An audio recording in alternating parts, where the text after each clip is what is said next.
বাংলাদেশ এখন সন্ত্রাসের দেশ, চাঁদাবাজির দেশ, হত্যাকাণ্ডের দেশ, অবৈধ ক্ষমতা দখলকারীর হাতে বাংলাদেশ আজকে সেই সুনাম সম্পূর্ণভাবে নস্যাৎ হয়ে গেছে। বাংলাদেশ এখন ধ্বংসের পথে। সারা বাংলাদেশ এখন চলছে, জেলা উপজেলা ইউনিয়ন পর্যন্ত মামলা দিয়ে হয়রানি করা হবে অথবা আগুন দিয়ে পুড়িয়ে দেওয়া হবে। এই দুটি কাজই তারা করতে পারে। বাংলাদেশে কারো কথা বলার অধিকার নাই। কোনো সংবাদপত্র অথবা টেলিভিশন কেউ কোনো নিউজ দিতে পারবে না। চরম মানবাধিকার লঙ্ঘনের মধ্যে দিয়ে বাংলাদেশটা চলছে। এই ধরনের একটা অন্ধকার যুগের দিকে আমাদের দেশটাকে ছেড়ে দিচ্ছে, দেশের মানুষকে ছেড়ে দিচ্ছে। আশ্রয়ের মাধ্যমে যাদের পরিবার ঘর দিয়েছি সেগুলো দখল করে দিচ্ছে। মানে দখলবাজি, চাঁদাবাজি, আসামি হোক আর না হোক সেখানে যে তাদের কাছে চাঁদা দেওয়া, নইলে মামলা দেওয়া, মামলাবাজি, চরম মানবাধিকার লঙ্ঘনের মধ্যে দিয়ে বাংলাদেশটা চলছে। এই অবস্থা থেকে মুক্তি পাওয়াটাই হচ্ছে এখন সব থেকে বড় প্রয়োজন, দেশের মানুষকে রক্ষা করার। আমি আমাদের প্রবাসী যারা, তাদেরকে ধন্যবাদ জানাই। তারা যে গণতন্ত্র ফিরিয়ে আনার জন্য, দেশের মানুষের শান্তি নিরাপত্তা নিশ্চিত করার জন্য যে সকল পদক্ষেপ আপনারা নিচ্ছেন, আপনাদের অনেক ধন্যবাদ। বাংলাদেশে কারো কথা বলার অধিকার নাই। কোনো সংবাদপত্র অথবা টেলিভিশন কেউ কোনো নিউজ দিতে পারবে না।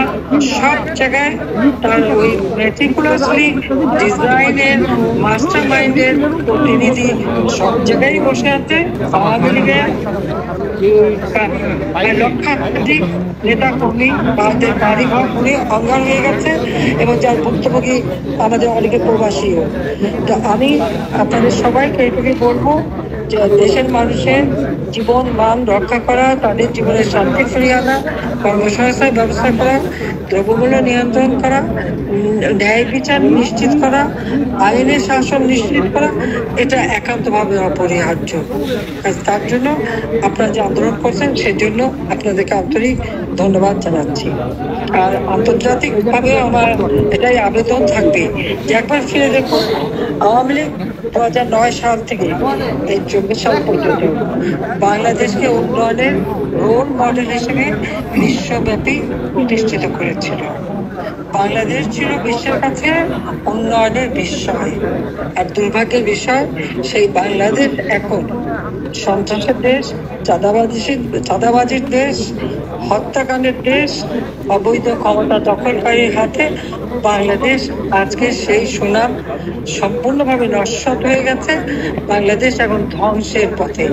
এই ধ্বংসের হাত থেকে দেশ ও জাতিকে সকলে মিলে রক্ষা করতে হবে, সেটাই আমার সকলের কাছে আবেদন।